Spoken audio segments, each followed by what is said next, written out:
VA 22-21, Pennington Park Church Temporary Classroom Variance. Consideration of a land use variance from section 5.8.1.h of the city's Unified Development Ordinance to allow 2 temporary classrooms for a maximum of 3 years. The petitioner is, I'm going to do my best, Mark Shimida? Skytma, thank you. On behalf of Pennington Park Church. I apologize, sir. Not a problem. You're not the first. Okay.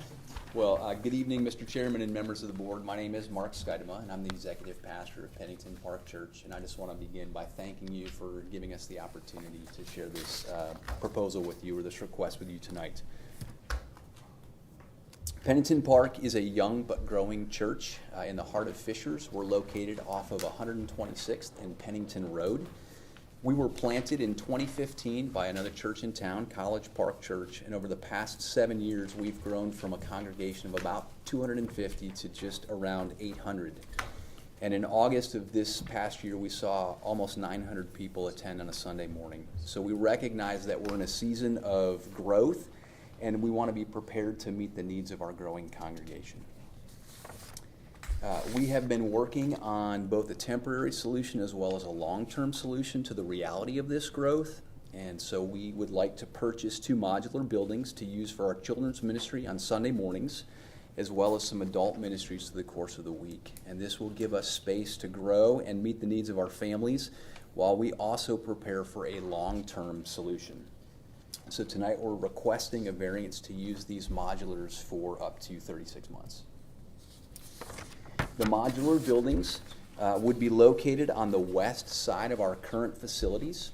This will allow for greatest access and ease for our people, but will also allow us to plan and execute a phase 2 building process.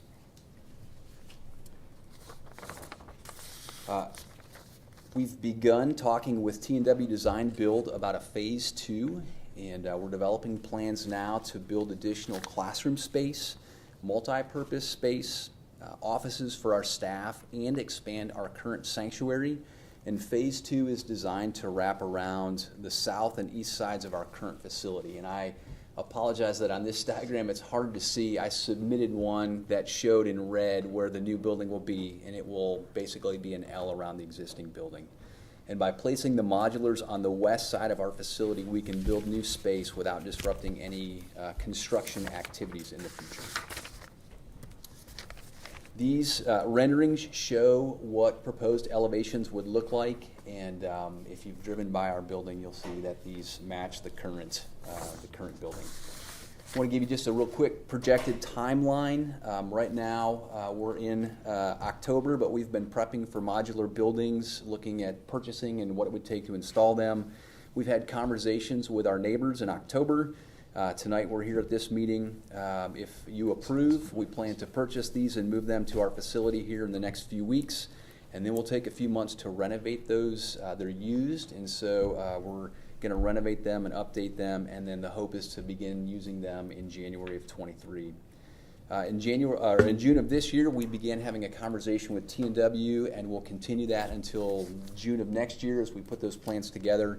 And then we'll roll this out to our congregation in March of 23 with a hope that we would be in a position to build in the summer of 24 and then complete that build early in 25 where we could move those modulars off our property in the summer of 25 as well. We want to be good neighbors to our neighbors, and so we've committed to 4 things as we seek to bring these modulars to our property. First is that we'll maintain the tree line around our property, and we've already replaced or added 11 trees to that tree line this year. We commit to maintain the white fence around our property. We commit to update the exterior of these modulars so that it will match the existing building and it will blend in, if you will. And then we also commit to install some raised landscape beds to help with the look and the appearance for everyone to see. And as I mentioned a minute ago, I personally walked over and met with as many neighbors as I could who view the property. I think I met 14 of them and just asked if there was questions or concerns, and there weren't any, but it was good to meet our neighbors. Lastly, we're committed to our community and to serving our neighbors. And so these are some things that we've done and will continue to do. We have quarterly blood drives to serve our community.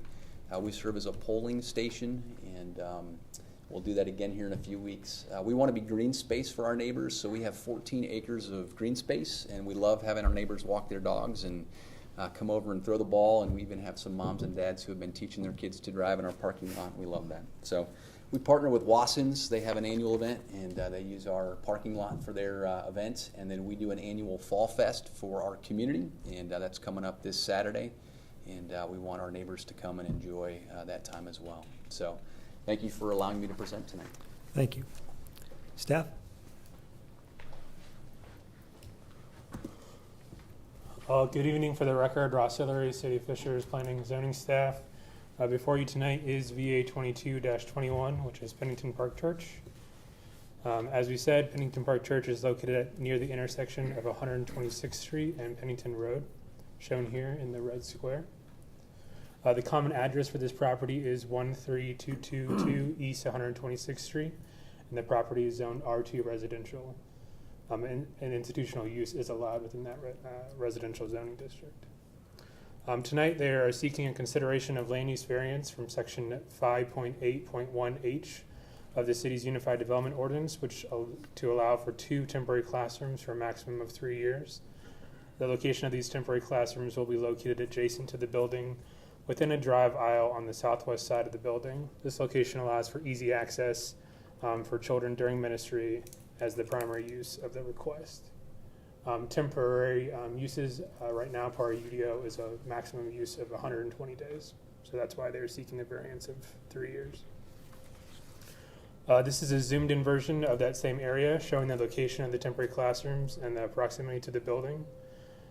As he said, the primary use of the temporary classrooms are additional space and restructuring of programming during their worship service. And as he said, Pennington Park Church does plan to expand their building by 2025. Staff was informed by the church that they met with residents of the Tanglewood subdivision, which is directly adjacent to the church. In the public notice that was mailed to the adjacent property owners, the church did provide a 2-page summary, which you guys saw tonight. No public comments or remonstrations have been received for this variance at this time. With that, staff does have no recommendation for the consideration of the land use variance from section 5.8.1H of the city's UDO.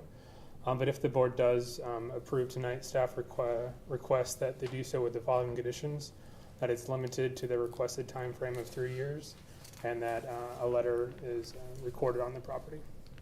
Happy to answer any questions. Thank you, Ross. This time I'd like to open the public hearing. If anyone is here from the public to speak to this petition, I'd ask that you please approach the podium. Seeing no one, I'm going to close the public hearing. Members of the board, do we have any questions? I do have one question, sir. You said there were 4 voluntary commitments: maintaining the tree line, the white fence, the buildings would match the church. There was a 4th one I missed. Could you tell me what that was again? The 4th one is to create raised landscape beds around the modulars, just to give some additional look to the modulars. Yeah. Thank you. You're welcome. Thank you. Okay. All right. Members of the board, do we have a motion? Yes, we do, Mr. President. I would make a motion that we approve VA-22-21 with the condition that the approval letter is recorded with the county. For 3 years. For 3 years. Okay, so we have a motion. Do we have a second? Second. Yeah, we have a second. Secretary, could you call the roll? Mr. Brinsley, Yes. Mr. Sylvie, Yes. Mr. Stevenson, Yes. Mr. Lannon, Yes. and Mr. Ferrucci. Yes, motion passes. Thank you, sir. Thank you. Our next order of business is VA 22-24 Emmons Flooring Sign Variance. Consideration of a signage variance from section 6.17.7.c of the city's Unified Development Ordinance to allow for a wall sign on the secondary frontage facing 106th Street that exceeds allowable size. Petitioner is Kenny Cheslin from Architectural Brick and Tile. Kelly Cheslin. Yes. I'm sorry, Thank Kelly. you. You're Thank welcome. you. Yes. I'm Kelly Cheslin. I'm with Architectural Brick and Tile. Thank you again for your time tonight to hear us out. I am here with Brian Emmons from Emmons Floor Covering. And essentially it's what we hope you will view versus what you've heard tonight so far is a simpler request. We have 36,000 square feet of a building structure on 8 acres at 106th and Lantern Road. We lease to Brian 6,000 square feet of that. He has been engulfed by the roundabout and cannot be seen. His signage area is just impossible to see, along with our trees as well. But it's really because of the roundabout. What we're requesting respectfully is to add signage on that southwest corner of our building so that on 106th Street people can see what our business is and can drive in more clients. I'm going to let Brian kind of give you more detail because he's done extensive research to support his idea. Okay. Thank you. If you don't mind, I'll give you all a copy of the proposed signage. How do we get to the next one? Rendering from our, That one sign is- company. All I have is what we're gonna Thank you, sir. So, what we're requesting is only 39 square feet of additional signage on the south side of the building facing 106th Street. It basically lists the type of flooring services we offer. When directly in front of my storefront on I-69, the northbound is completely obstructed and southbound is mostly obstructed by the northbound ramp coming off 106 going to I-69. Excuse me. The way our building is positioned, our storefront cannot be seen from most vantage points on 106th. The height and size of the dog bone structure swallows up our building, creating a detrimental hardship, if you will, situation as no one can identify who we are or what we do. I believe you changed the signage, unless I'm wrong, I believe you changed the signage ordinances for the businesses further up on Highway 37 because of the road construction there. And this one in front of our business is much taller because of the interstate staying ground level, so the dog bone had to be built up much higher, which really obstructs, compared to the underpasses up north.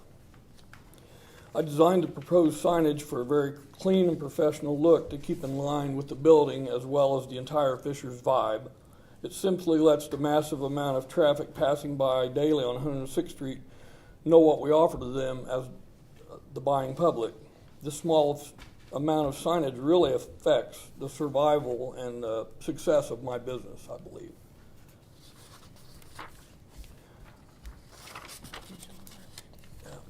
The permitting staff suggests we move our storefront sign to the side of the building, but I believe this would create great confusion to the customer since our only interest is in the front. And the building on that side is where all the building's utility equipment is, and our dumpster, which I feel like would adversely affect a customer's perception of the business, and then they would have to be walking around going, where am I going here? So I just respectfully ask that this variance be approved as a reasonable request given the circumstances and the small amount of signage, which is only 39 square feet we're asking for. Thank you, sir. Staff? Good evening, Megan Vuksich, Director of Planning and Zoning for the City of Fishers. So the item before you is for the property at 8610 East 106th Street. This is the Emmons Flooring signage. So this property is located just east of I-69 and north of 106th Street, as identified here in red on the map. Here is more of a zoomed in version of that property location, and then that arrow is illustrating where the proposed signage is today. So the way our sign ordinance is written is we have primary frontage signage standards. So in this case, the primary frontage would be along Interstate 69, and then we have secondary frontage signage standards, and that secondary frontage would be the side of the building facing 106th Street. So depending on where you're putting your wall sign, there's different standards, and that is really the purpose of the request tonight. So the existing signage on this building is the wall sign that faces I-69. So you can see here, these are two signs that were previously permitted with our department. This is the Architectural Brick and Tile sign and then the Emmons Flooring sign. This total signage area is about 453 square feet today. It's a little hard to see here because it's white on the white background, but this is the signage that's being requested. So the way our signage ordinance is written is if you have signage on that secondary frontage, you essentially have to subtract that amount from the primary frontage. They're already at what they'd be allowed on that primary frontage facing I-69. So under today's standards, they wouldn't be allowed any additional signage on that secondary frontage. However, they'd like to keep that existing signage and rather just request a variance for this additional signage today, which as mentioned totaled, it was just under 39 square feet. So staff does have no recommendation for the board tonight. If the board does vote to approve, we would recommend they do so with the following conditions. So the first would be that the approval letter is recorded onto the property. And then the second is that because they're increasing the signage that they're allowed, the wall signage that they're allowed, we would request the condition that no additional signage, including wall, ground, pole, or other freestanding signage be permitted on this property beyond what the BZA approves during tonight's meeting. And I just wanted to highlight what that existing signage is today. So those would be the 2 wall signs, as I mentioned, and then they also do have an existing freestanding signage. So if you were to approve this variance request, we would just want to make sure that no additional signage on the property would be permitted. Happy to answer any questions that you may have. Thank you. This time I'd open the public hearing. If anyone is here from the public to speak to this petition, please state your name and approach the podium. Seeing none, I'll close the public hearing.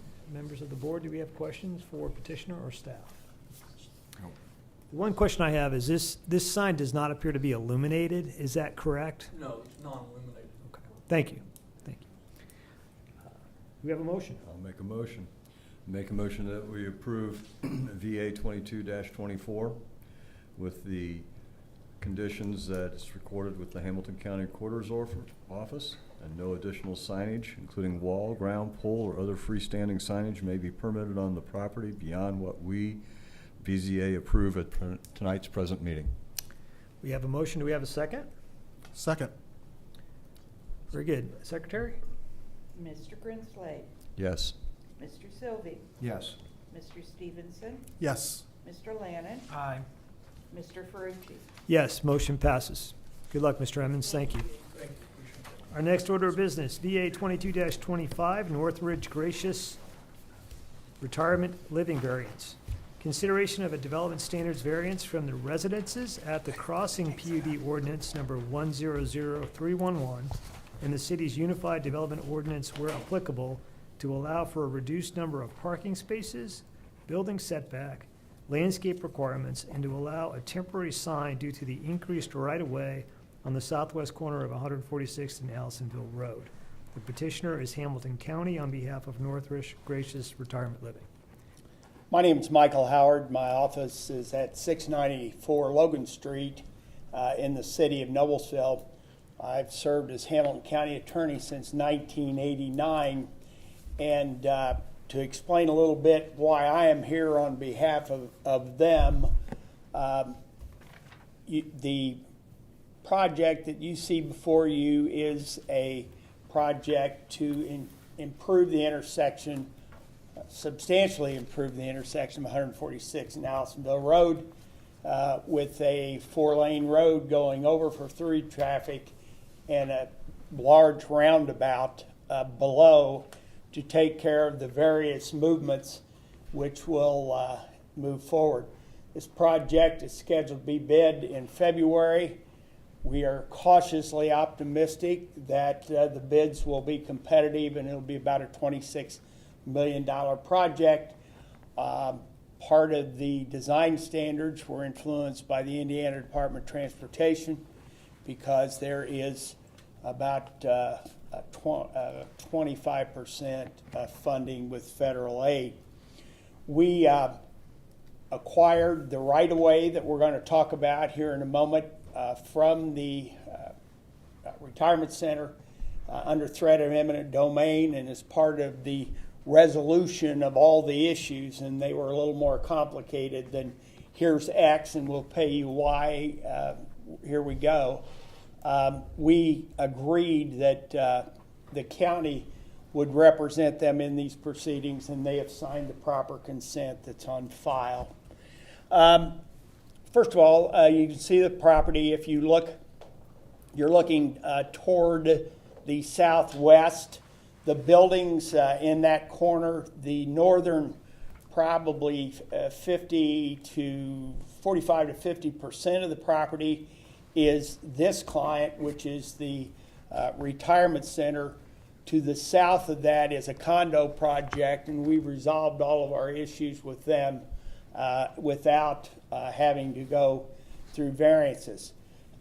This retirement center is one of the major taxpayers in the city of Fishers, with an assessed value of over $11 million.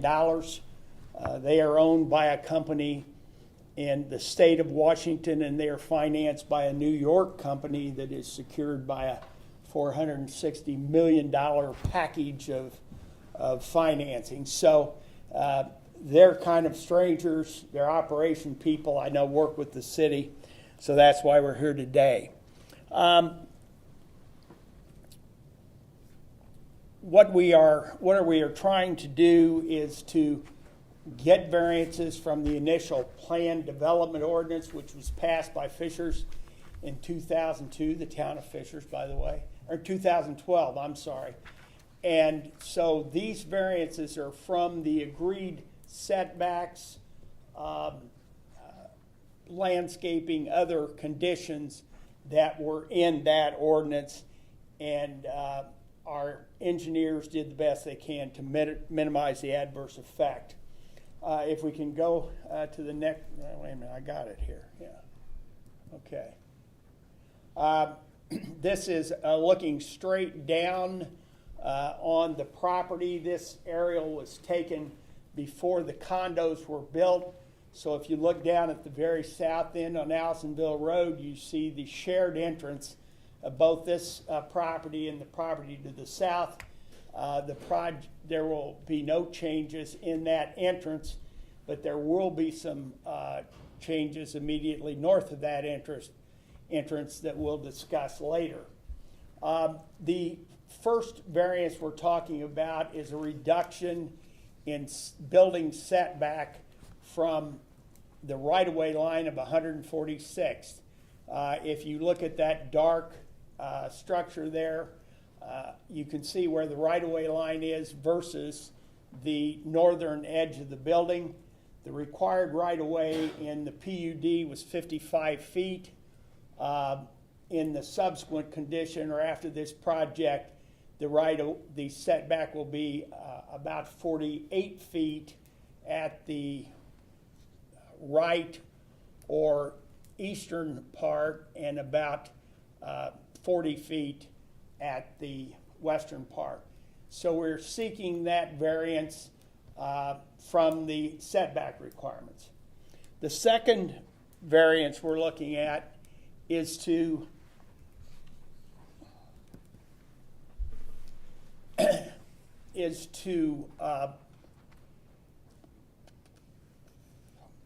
the landscaping easement.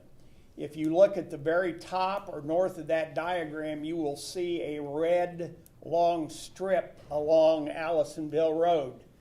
That strip is being acquired in fee simple to make room for the ramp movement, which will take eastbound 146th Street up to the bridge and over Allisonville Road. That area is now the landscaping for the center.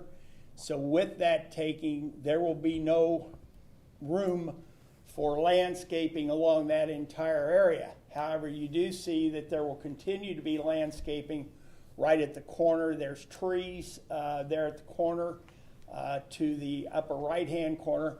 And of course, to the left, the trees go down toward the river and the floodplain. But the landscaping will be eliminated in that area.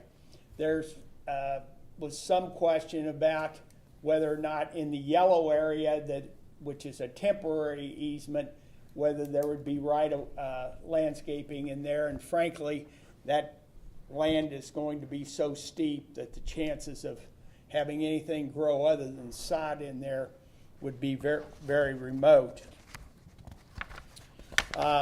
So that's the second variance. The third variance, if you look in the lower right-hand corner, you see a red area pointing to a kind of a thin triangle, or thin sliver, which is thinner at the top and widens at the bottom. That area is immediately north of the existing shared access point to this area. The county is acquiring fee simple right-of-way to that property because there will be a stormwater pipe under that. After construction's over, the county will permit the property owner to reinstall a sign equal to or similar to their existing entrance sign and the landscaping. Unfortunately, we will allow that through an encroachment permit, and it'll be there. However, the county could go back in if they need to get in the ground to remove or replace that pipe. However, it is stormwater pipe, and I don't think too many of us would be around before when that had to be done. So they are minimizing to the greatest extent that impact. The fourth variance is parking, and if you look at the in the yellow temporary right-of-way area, there is parking for 3 cars there. That parking will not be eliminated, but it will be replaced. And if you look toward the upper right-hand corner of the property, along the facing the intersection, there's parking spaces there. There will be 3 parking spaces added to those parking spaces contiguous, so that there will be no net loss of parking in that area. Up in the temporary right-of-way, the yellow box, it's not a box, the yellow irregularly shaped area will be temporary right-of-way. That area now contains a driveway that goes around the building to the back or west side of the building. That road and sidewalk will be taken out and restored the same condition, just a little more to the south, so that that amenity will still be there in the subsequent condition. And finally, the 6th variance would be to permit a temporary identification sign along Allisonville Road where the existing sign is. The existing sign is going to have to be removed for installation of the pipe, but the owner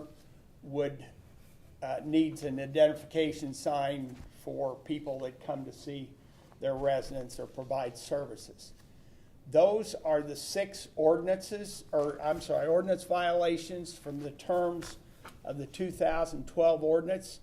We really appreciate working with staff. This is a little more complex than most of your areas, but one of the things that, as far as the retirement center is concerned, they didn't paint themselves in the corner, and I've been sitting in zoning meetings for a lot of time, and I see you still have people seeking for forgiveness instead of permission. But in this particular area, the retirement center did not look for these issues, and the county has attempted to minimize these issues and work with the property owner, and we would ask for your approval, and I'll stop for any questions. Thank you, Mr. Howard. Staff?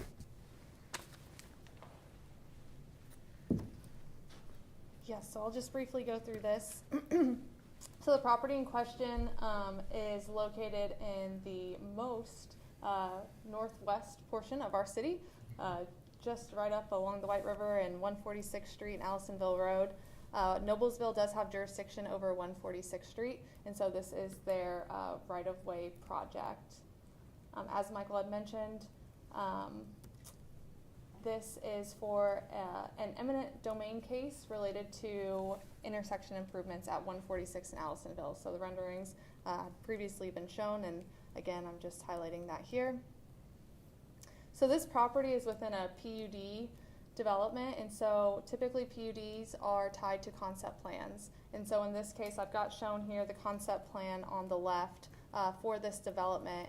And so a lot of the standards are tied back to that concept plan. And so the list of items that were referenced that he's seeking a variance for really are related to that PUD ordinance. And so the landscaping along 146th Street, the number of parking spaces on the site, all of those are really to request variances from that PUD ordinance, which was adopted in 2012.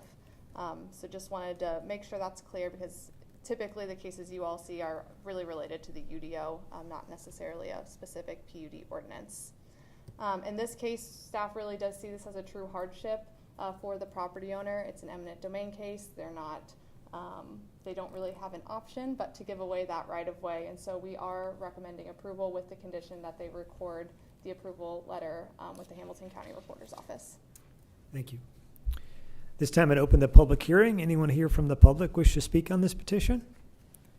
Seeing no one, I'll close the public hearing. Members of the board, any questions? I have one. On the 3 parking spaces, Yes. are you cutting out new pavement area for that, or are you just No, relining everything to get 3 more spaces? There's, in the old parking area, there's curbs there, and there'll be new curbs, and it'll be asphalted and Okay. so forth. And with all due respect to your director, they're not giving. The check's substantial, so. It's all one big package of the settlement. So, but again, thank you to staff for your assistance. Any other questions for the board?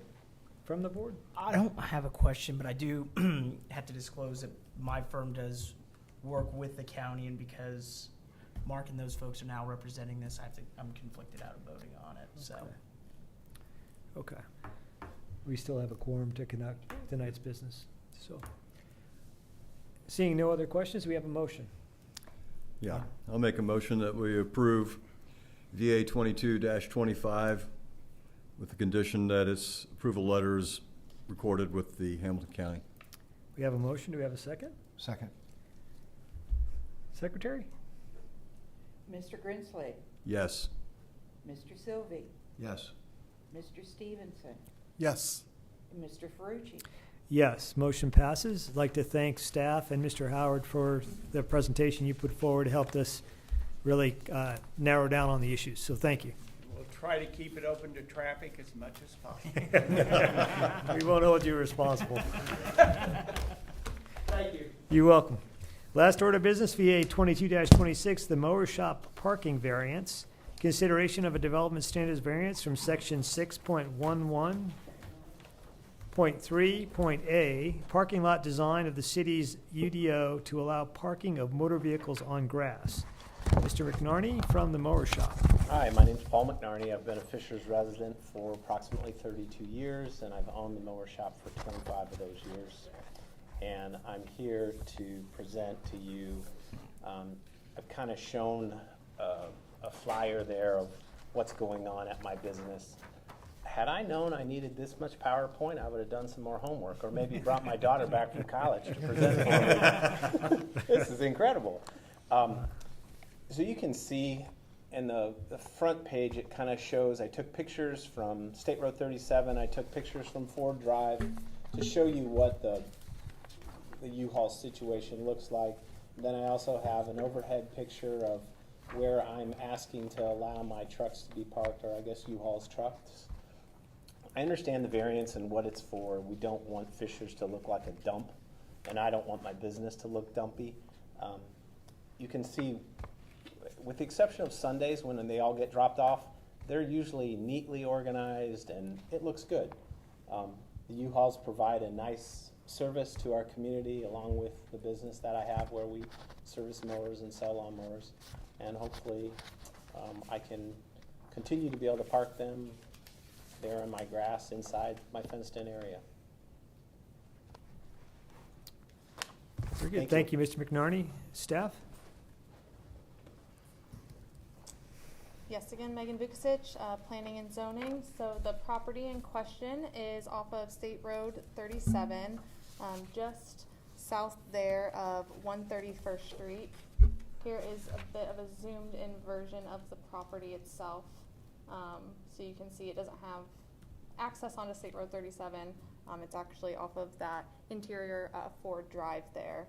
But that is the property, and as mentioned by the petitioner, it is completely fenced in, the property itself.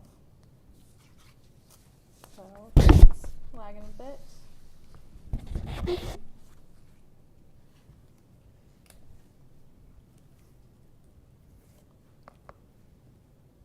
1 second.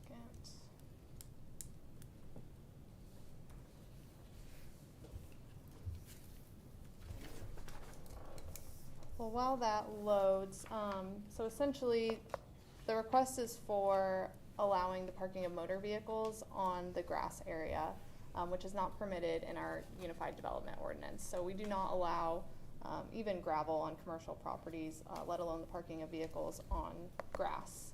And so here's the image showing the area that the U-Hauls are being parked on. You can see here in red. Let's see if my cursor. But you can see there identified in that aerial image. And then here's some images. This is coming from a code enforcement complaint. And so you can see those U-Haul vehicles parked along that area. Staff is recommending denial of this petition. We don't have any cases where we've approved these in the past, and we don't really see this as a hardship. And we'd rather see this area be paved if there's going to be parking of vehicles on the property. Thanks.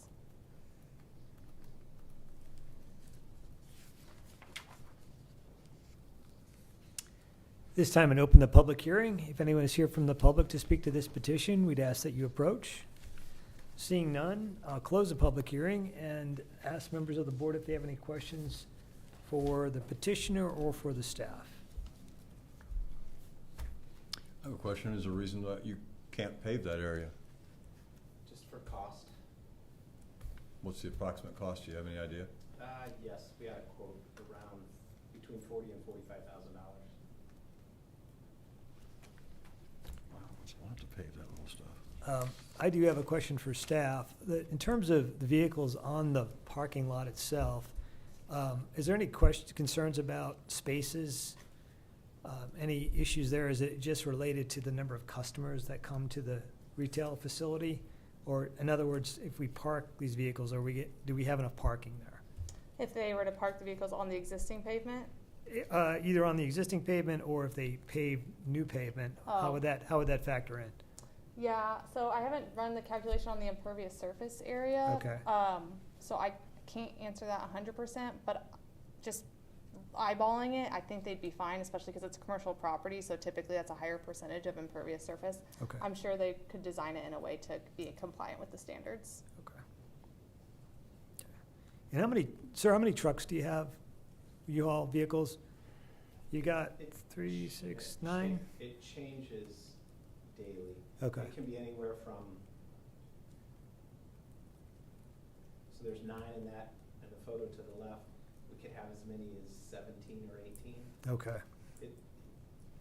Usually leading into the weekends, we have a lot because that's the busiest time of the year, or the busiest time of the week. Everybody wants the trucks. They come in Fridays and Saturdays to do the pickups, and then when we come back in on Monday, the parking lot looks like a jigsaw puzzle.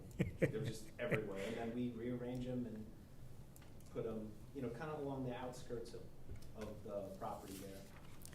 Yeah, and if you were to park them in the existing spots, you'd take up all your parking. Is that All right? my spots, and then every time we had a semi come in to drop off stuff, we'd have to move them.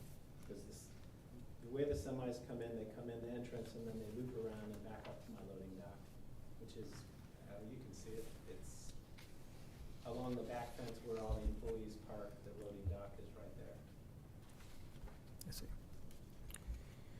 Any other questions? Do we have a motion to approve or deny this variance? Excuse me, I would move to deny VA 2226. We have a motion to deny. Do we have a second to deny?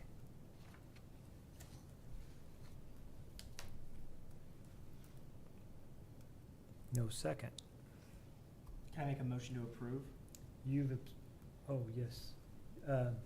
You can make a motion to approve. Yeah, I'll make a motion to approve. Very good. Do we have a motion to approve? Do we have a second? I'll second. Okay, we have a motion, we have a second. Would you like to call the vote, please? Yes. Mr. Grinsley, Yes. Mr. Sylvie, No. Mr. Stevenson, Yes. Mr. Lannon, Yes. Mr. Ferrucci. No, but motion passes. You got 3 votes out of the 5, sir. So it's been approved. Thank you, gentlemen. Okay, do we have any other business this evening? I just want to remind you that next month is November, so Thanksgiving, and so we're moving BZA up a week, so it'll be the third Wednesday of the month. Thank you, Megan. Okay. Motion to adjourn? I make a motion to adjourn. All in favor? Aye. Thank you.